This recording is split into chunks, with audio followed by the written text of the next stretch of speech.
ഒരിക്കലും ദുരുപയോഗം ചെയ്തിട്ടില്ല, ചൂഷണം ചെയ്തിട്ടില്ല. കാരുണ്യത്തിന് വേണ്ടിയോ അല്ലെങ്കിൽ സിമ്പതിക്ക് വേണ്ടിയോ അല്ലെങ്കിൽ ജനങ്ങളുടെ ഇടയിൽ അതിനെ വച്ച് അതിനെ വച്ചിട്ട് അവനൊന്നും ചെയ്തിട്ടില്ല. അവൻ ഒതുങ്ങി. കൊല്ലം സുധി എന്ന് പറയുന്ന കലാകാരനെ ഏറ്റവും കൂടുതൽ ആളുകൾ ഏറ്റെടുത്തത് അദ്ദേഹത്തിൻ്റെ മരണത്തിന് ശേഷമാണ്. അത് എല്ലാവർക്കും അറിയാവുന്ന കാര്യമാണ്. നല്ല രീതിയിൽ അദ്ദേഹത്തെ ഏറ്റെടുത്തത് നല്ലൊരു കലാകാരൻ, ആക്ടിങ്, അയാളുടെ ലൈഫ് അതെല്ലാം കണ്ടാണ്. പക്ഷേ നെഗറ്റീവ് അദ്ദേഹത്തിന് വന്നത് എപ്പോഴാണ്? അദ്ദേഹത്തിൻ്റെ മരണത്തിന് ശേഷം. അതിന് കാരണമായതാരാ? അദ്ദേഹത്തിൻ്റെ മരണത്തിന് ശേഷമാണ് അദ്ദേഹത്തിൻ്റെ ഭാര്യമാരുടെ ഇൻ്റർവ്യൂ വരുന്നത്. അദ്ദേഹത്തിൻ്റെ സ്വഭാവം മോശമാണെന്നുള്ള രീതിയിലുള്ള വാർത്ത വരുന്നതും മരണത്തിന് ശേഷമാണ്. അതിന് കാരണം ആരാണ്? വരാൻ കാരണം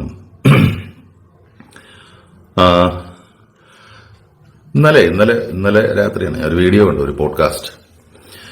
അതായത് ശരിക്കും പറഞ്ഞ സെലിബ്രിറ്റി അല്ല, പക്ഷേ അത്യാവശ്യം ഒരു ചെറിയ സെലിബ്രിറ്റി സ്റ്റാറ്റസ് ഉള്ള ഒരു അനുഗ്രഹീതനായ കലാകാരന്റെ, നമ്മളെയൊക്കെ വിട്ടുപോയ ഒരു അപകടത്തിൽ വിട്ടുപോയ, നമ്മളെയൊക്കെ കുടുകൂടെ ചിരിപ്പിച്ച മിമിക്രി കലാകാരൻ, ചലച്ചിത്ര നടൻ, സ്റ്റാർ മാജിക് എന്ന പരിപാടിയിലൂടെയൊക്കെ വളരെയധികം ആരാധകരെ നേടിയ കൊല്ലം സുധി, അദ്ദേഹത്തിന്റെ മരണം ഒരു വല്ലാത്ത ഒരു ഞെട്ടലുളവാക്കിയ ഒരു പ്രോഗ്രാം കഴിഞ്ഞു വരുമ്പോൾ, അതിനുശേഷം പിന്നീട് കൊല്ലം സുധി വളരെയധികം ചർച്ചാ വിഷയമായി. കൊല്ലം സുധിയുടെ ഫാമിലിയും എല്ലാവരുടെ ഇടയിലും ചർച്ചാ വിഷയം. നമുക്കൊക്കെ അറിയാവുന്ന കാര്യം. സുധിയുടെ ഫാമിലി ലൈഫും കാര്യങ്ങളൊക്കെ ശരിക്കും പറഞ്ഞാൽ അന്നാണ് കൂടുതൽ ജനങ്ങൾ അറിയുന്നത്. അതിനുശേഷം ഉണ്ടായ കാര്യങ്ങളും കോൺട്രവേഴ്സിയും എല്ലാം നിങ്ങൾക്കറിയാവുന്നതാണ്, ഞാൻ അത് പറയേണ്ട ആവശ്യമില്ല. എന്തുകൊണ്ടാണ് എല്ലാവരും കിച്ചുവിനെ സപ്പോർട്ട് ചെയ്യുന്നത് എന്ന ഒരു ക്വസ്റ്റ്യൻ ഉണ്ട്. കഥാപാത്രമാണ് കിച്ചു, അതായത് സുധിയുടെ ആദ്യ ഭാര്യയിലുണ്ടായ മകൻ. അമ്മയെ വളരെ ചെറുപ്പത്തിൽ കുഞ്ഞായിരിക്കുന്ന സമയത്ത് തന്നെ അമ്മ അവനെ വിട്ടുപോയി. സുധി അച്ഛനാണ് വളർത്തിയത്. പിന്നീട് അവന്റെ ജീവിതത്തിൽ രണ്ടമ്മമാർ വന്നെങ്കിലും ഈ പത്തമ്മ ജമിഞ്ഞാലും പെറ്റമ്മയാവില്ല എന്ന് പറയുന്ന പോലെ അതൊക്കെ അവന്റെ ഒരു ജീവിതം എന്ന് പറഞ്ഞ ജേണി അങ്ങനെയായിരുന്നു. അച്ഛനും കൂടെ പോയതോടെ അവൻ പരിപൂർണമായും അനാഥനായി. അവനെ അച്ഛന്റെ രക്തത്തിൽ പറഞ്ഞ ഒരു അർത്ഥ സഹോദരൻ അവനുണ്ട്. അപ്പൊ ഞാൻ പറഞ്ഞു വരുന്ന വേറൊന്നും കൊണ്ടല്ല, സുധി എനിക്ക് തോന്നുന്നത് ജീവിച്ചിരിക്കുമ്പോൾ ഉള്ളതിനേക്കാൾ കൂടുതൽ ജനങ്ങളുടെ ഇടയിൽ അറിയപ്പെട്ടത് മരിച്ചതിന് ശേഷം. അത് പല രീതിയിലും, നല്ല രീതിയിലും എല്ലാം ആളുകൾക്ക് സുധിയുടെ മരണത്തെ, സുധിയെ കണ്ടത്, അല്ലെങ്കിൽ സുധിക്ക് ആ കുടുംബത്തിന് എന്തെങ്കിലും ചെയ്യണം, സുധിക്ക് വേണ്ടി എന്തെങ്കിലും ചെയ്യണം എന്നൊക്കെയുള്ള ചിന്തകളും അതൊക്കെ നമ്മളറിയാം, നമുക്കറിയാം. പിന്നെ അതോടൊപ്പം തന്നെ വിവാദങ്ങളും വന്നിട്ടുണ്ട് സുധിയുടെ പല കാര്യങ്ങളും ചൊല്ലി. കൊല്ലം സുധി എന്ന് പറയുന്ന ഒരു വ്യക്തിയുടെ പല കാര്യങ്ങളും എടുത്തു വെച്ച് അയാളെക്കുറിച്ച് സംസാരിച്ച് അതുവഴി സോഷ്യൽ മീഡിയയിൽ ഒരു സിമ്പതി ക്രിയേറ്റ് ചെയ്ത് അതിലൂടെ പണം സമ്പാദിക്കാൻ കിച്ചു ശ്രമിച്ചിട്ടില്ല. ഇവിടെ അത് ചെയ്തത് ആരാണ്? ആരോ ഒരാൾ അത് ചെയ്തതുകൊണ്ടാണല്ലോ കിച്ചു അത് ചെയ്തിട്ടില്ല എന്ന് പറയുന്നത്. ആക്ടർ മനോജ് പറയുന്നത് നമുക്കൊന്ന് കേൾക്കാം. മകൻ അച്ഛന്റെ മരണത്തെ ഒരിക്കലും ദുരുപയോഗം ചെയ്തിട്ടില്ല, ചൂഷണം ചെയ്തിട്ടില്ല. കാരുണ്യത്തിന് വേണ്ടിയോ അല്ലെങ്കിൽ സിമ്പതിക്ക് വേണ്ടിയോ അല്ലെങ്കിൽ ജനങ്ങളുടെ ഇടയിൽ അതിനെ വച്ച് അതിനെ വച്ചിട്ട് അവനൊന്നും ചെയ്തിട്ടില്ല. അവൻ വളരെ അവനിലേക്ക് തന്നെ ഒതുങ്ങി ജീവിക്കുന്ന, അതായത് അല്ലാണ്ട് സുധിയുടെ മരണത്തെ അവനൊരിക്കലും എടുത്തിട്ട് അവന് ജീവിക്കാനുള്ള ഒരു വരുമാനമാക്കിയൊന്നും അവൻ മാറ്റിയില്ല. അച്ഛനെക്കുറിച്ചുള്ള കാര്യങ്ങൾ സോഷ്യൽ മീഡിയയിൽ പറഞ്ഞ് കൂടുതൽ ക്യാഷ് ഉണ്ടാക്കാൻ കഴിയുന്ന ഒരു വ്യക്തിയായിരുന്നു കിച്ചു. പക്ഷേ കൊല്ലം സുധിയെക്കുറിച്ചുള്ള കോൺട്രവേഴ്സീസ് നടന്നുകൊണ്ടിരിക്കുന്ന സമയത്തൊന്നും കിച്ചു സോഷ്യൽ മീഡിയയിൽ വന്നിട്ടില്ല. പിന്നെ ഇപ്പോഴാണ് കിച്ചു സോഷ്യൽ മീഡിയയിൽ വന്നത്. അതും അച്ഛൻ്റെ കാര്യം പറഞ്ഞ് ആളുകളുടെ സഹതാപം വാങ്ങാനോ അതുവഴി ക്യാഷ് ഉണ്ടാക്കാനോ അല്ല. സ്വന്തമായി ഒരു ചാനൽ തുടങ്ങി അതിലൂടെ ബിസിനസ് ചെയ്യുകയാണ് കിച്ചു ചെയ്തത്. ക്വാളിറ്റിയാണ്.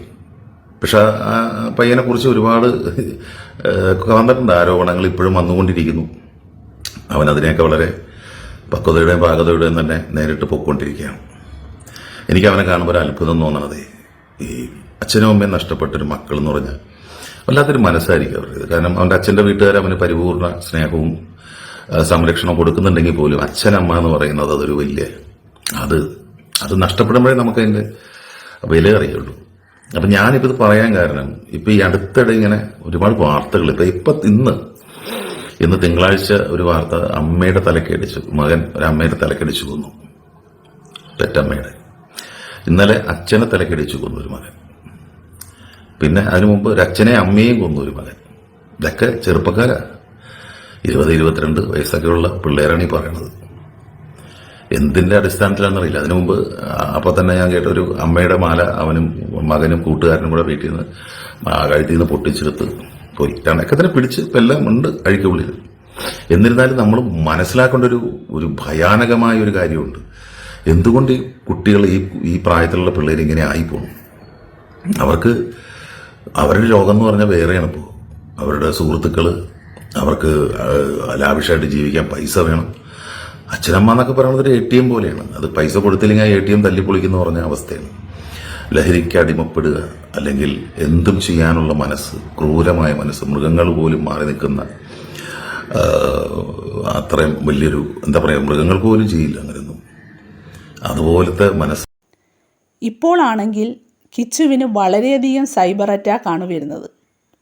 അതിനുള്ള ഒരൊറ്റ കാരണം, രേണു സുധിക്ക് ക്യാൻസർ ആണെന്നറിഞ്ഞപ്പോൾ അവൻ ആദ്യം കാണാൻ പോയില്ല എന്നതിനാലാണ്.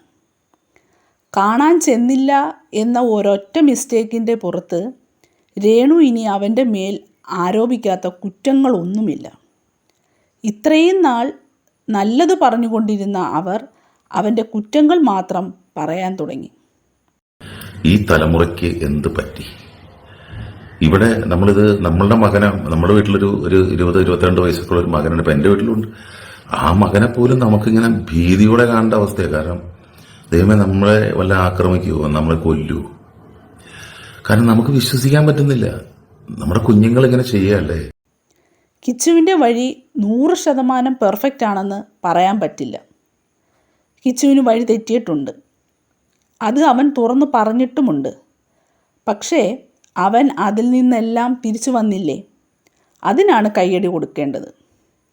ഇപ്പോഴുള്ള കുട്ടികൾ എന്തൊക്കെയാണ് കാണിച്ചു കൂട്ടുന്നത്? അച്ഛനെ കൊല്ലുക, അമ്മയെ കൊല്ലുക, മുത്തച്ഛനെ കൊല്ലുക. ഇതെല്ലാം അവർ ചെയ്യുന്നതിൻ്റെ കാരണം അവരുടെ ഉള്ളിൽ കിടക്കുന്ന മരുന്നാണ്. ഞാൻ ഈ കിച്ചു എന്ന് പറയുന്ന ഈ ചെറുപ്പക്കാരന്റെ, സത്യം പറഞ്ഞാൽ അവന് വഴിതെറ്റി പോകാനുള്ള എല്ലാ ചാൻസ് ഉണ്ടായിട്ടും അവൻ പോയിട്ടുണ്ടോ എന്ന് എനിക്കറിയില്ല. അല്ലെങ്കിൽ എന്തെങ്കിലും താളപ്പിഴകൾ സംഭവിച്ചിട്ടൊന്നും എനിക്കറിയില്ല. ഞാൻ അവനെ കണ്ടിട്ടും കൂടിയില്ല. പക്ഷെ അവൻ ഇരിക്കുന്നതും സംസാരിക്കുന്നതും കാണുമ്പോൾ അറിയാം, വളരെ പാകതയും പക്വതയുള്ള, ജീവിതത്തിനെ കുറിച്ച് ഒരുപാട് വീക്ഷണമുള്ള, സ്വന്തമായിട്ട് ഏണിങ്സ് ഉണ്ടാക്കണം, പഠനം പൂർത്തിയാക്കണം, സ്വന്തമായിട്ട് കുറച്ച് കാര്യങ്ങൾ ചെയ്യണം, കുറച്ച് സ്വപ്നങ്ങളുണ്ട് അവന്. അതൊക്കെ അവന് ചെയ്യണം എന്നുള്ള, അതിനു വേണ്ടിയിട്ട് അവനിൽ എന്താണോ കഴിവുള്ളത് അത് വെച്ച് അവൻ ചെയ്യുന്നു. അല്ലാണ്ട് ആരും അച്ഛന്റെ മരണത്തെ ചൂഷണം ചെയ്ത്, അച്ഛന്റെ മരണത്തിന്റെ പേര് പറഞ്ഞ് കാരുണ്യം കൈപ്പറ്റാനോ, ക്യാമറകളെയൊക്കെ വിളിച്ചിട്ട് എൻ്റെ അടുത്തേക്ക് വരൂ, എന്നെ ഒന്ന് എടുക്കൂ, എന്നെ ഒന്ന് എടുത്ത് എന്തെങ്കിലുമൊക്കെ ഒന്ന് ഇടൂ, എന്തെങ്കിലുമൊക്കെ ഒരു കോൺട്രവേഴ്സി ഉണ്ടാക്കി.